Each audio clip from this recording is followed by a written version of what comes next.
Good morning, 11th grade and class of 2021. Welcome to your quarter 3 ICAP lesson.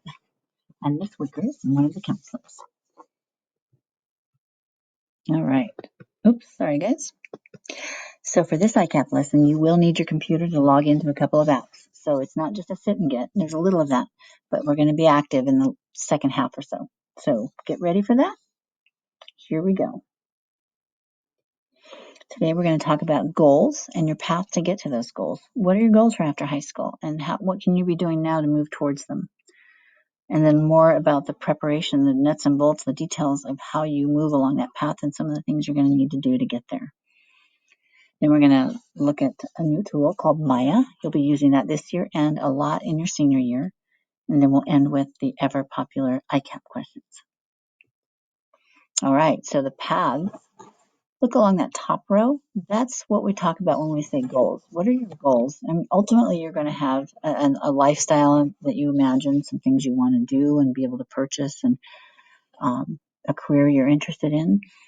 So along that top is more about the first goal outside of high school. What is it going to make you qualified for your intended career? Do you need a bachelor's degree or higher? Do you need an associate's or 2-year degree or a certificate? Are you considering military service along with your career, or college plans, or both? Or are you thinking of moving straight into or continuing with the workforce as part of your career path? So if you look down each of those columns, it talks about the steps that you need to be taking now, not later, not next year, now, in order to be prepared for that. Because next year is going to be busier than this year. It's going to be busier than you probably are accustomed to being. You're going to be in more rigorous classes, and you're not going to have as much time as you think. It's not a skate year. It keeps moving up. It's good. It prepares you well, but you want to do this now. So let's take the green column for a second.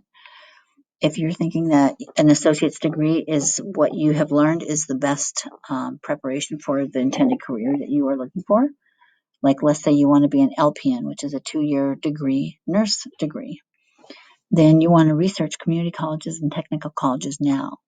Which ones have the major or the program that you need? Then move down a box in that same column. Research their admissions requirements. Do you meet them? What can you do now? And start drafting a personal statement, which is what we're going to do in Maia today. The personal statement will likely be it'll either be that or an essay when you do certain applications next year for both colleges and scholarships. If you're applying to the military, you might have to write a personal statement. You might have to write an essay, but it's almost certain that you're going to do one or both of those for applying to any kind of college. Then, since you will be taking the SAT in April, you need to be studying that now, studying your core course material, and make sure you are proficient in them, especially your math facts, how quickly you can recall them and solve a math problem in a timed setting, and how well you can read a passage, like a paragraph or two, and understand what's being said and then answer questions about it. Those are basically the 2 areas of skills that you're going to run into in the SAT. So if you know that you're not strong in one or both of those, you have 4 months to fix that. And we've talked about this before. You need to be working with your teachers to get those skills straight. Make sure that if you know there's holes and you don't know how to do something, make sure you meet with them in their office hours and get some help, and do it more than once. If you're struggling with reading comprehension, like when you read something you're not quite sure, work with somebody, sit down, work with one of your English teachers, make an appointment for their office hours so that you can get through that and learn how to more easily read something and understand what's being said. And then after you take the SAT in April, you can retake it if your score is not what you want. You can also take the SAT before the test, but I would not pay for it. I would take a practice exam. And you may be taking the AccuPlacer exam this year as well. That is a placement exam for community colleges and can be used for your concurrent enrollment classes as well. Then if you look in the bottom of all 4 columns, it talks about creating a resume. The resume is actually mentioned further up in the workforce column. It's important. You're going to need to create a resume if you haven't already. That was part of one of our earlier lessons. So we will be resurrecting that in another lesson we have pretty soon. But you need a solid, completed, well-reviewed, good resume. that represents who you are, your education, your skills that you bring to that particular situation, as well as skills that you have that might seem like they're not relevant but might be. And then you definitely should consider cleaning up your social media profiles. You want any searches that are done on your name to turn up material that represents you in the way you want to be represented. Okay, so what we just talked about were goals along the top of that table, and then the pathways and the steps that you can be taking now to move towards that. Next, we're going to be talking about more specifics on preparation. Take 1 minute and look at these lists. These are prompts or questions that colleges or applications for colleges have used in order for students to write an essay for their college admissions or their scholarship application. So these might be prompts or similar to prompts or questions that you're going to be confronted with in the fall when you come back as a senior, when you're applying to colleges and to scholarships. So it's what I suggest you do, and I know it's easy to put it off, is to take one of these and sit down and write an essay and practice it. Practice responding to it. Are you really responding to it? Are you constructing the essay in the way an essay is supposed to be constructed? If you're not sure how to do that, that's where you need to make an appointment with your English teacher, office hours, or really social studies, any of us. All of us have gone through a bachelor's or higher degree, so we know how to write an essay. So it doesn't just have to be your English teacher, but your English teacher is the pro. So please make an appointment if you are struggling to write an essay. Okay, SAT. And many of you may have heard that the SAT is not as important as it used to be. I would not discount it. Some colleges have gone test optional, meaning you can take the SAT or the ACT, but you don't have to as far as applying to them. That's not one of their admissions requirements. However, if it's test optional, they will still accept those scores and consider them with your other information. So if you get a really good score, but some of your other information you're sharing, like your GPA and your transcripts, aren't as strong as you would like, it would be a good idea to share that test score with that college or that scholarship. Once you take the test, if you're not happy with your score, you can retake it. And you can take practice tests prior to the test. You would go on to collegeboard.org, which is in the blue letters down there at the bottom. And that's the website, that's the company that runs the SAT and other tests. There is a cost to take the test, but you can take it several times if you're not happy with your score. If you qualify for free lunch or reduced school lunch, meaning your family has a certain income level or lower, then you may qualify to get that cost or that fee waived so you don't have to pay to retake the SAT. On Tuesday, April 13th, when you take the SAT at our school, it is free that day. That's called the National School Test Day, and it's most high schools in the country. Most high school students in 11th grade are taking the SAT or the ACT that day.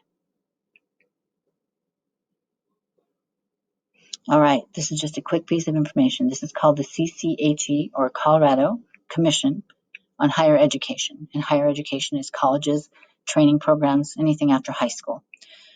It's an index, it's a grid. And you look at the top at the test scores, crosswalk over the test scores ranges. The highest you can get for a test score for SAT is 1600, meaning you get an 800 in math and an 800 in English. And then you cross over and look at the left column where it says high school GPA. You can take a stab at what you think your SAT score might be if you took the PSAT, or what you're hoping it would be. Look across that top and then come down the column and cross over to where your high school GPA is. And where they meet is your index score.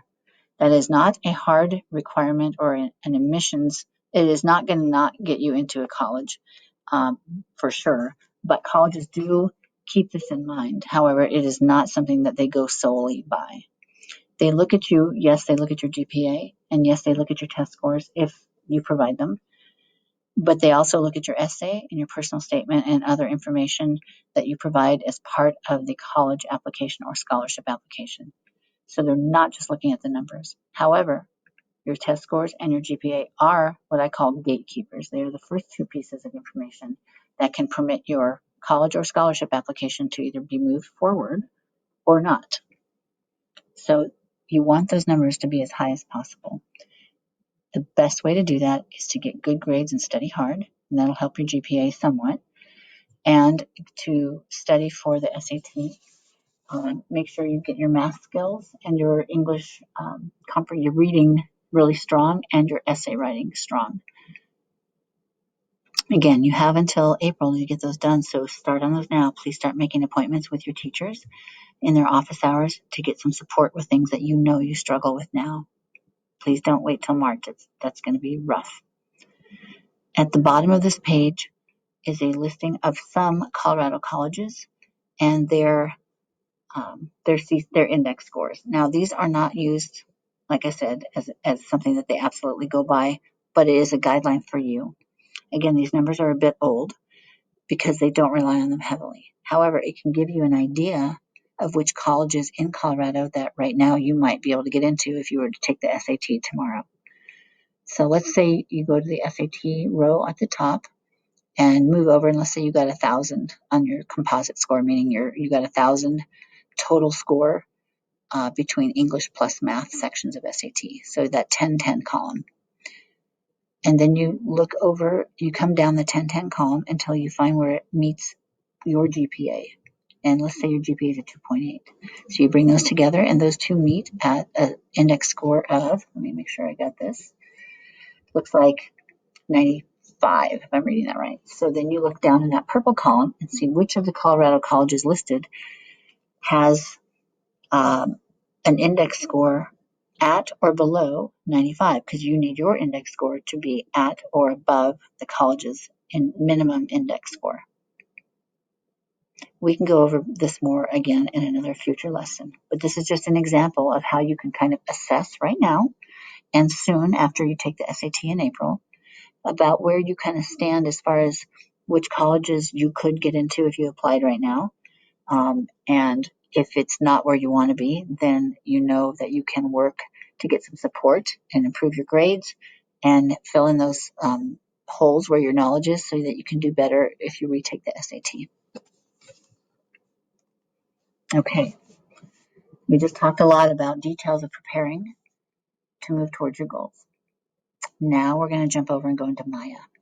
Remember how I mentioned that if you apply to any colleges of any kind, there's a good chance you're going to have to write at least a personal statement and possibly an essay. So what we're going to do today is you're going to start your personal statement and you're going to put it in this tool called Maia. So your first step is go to Student Portal, log into Student Portal.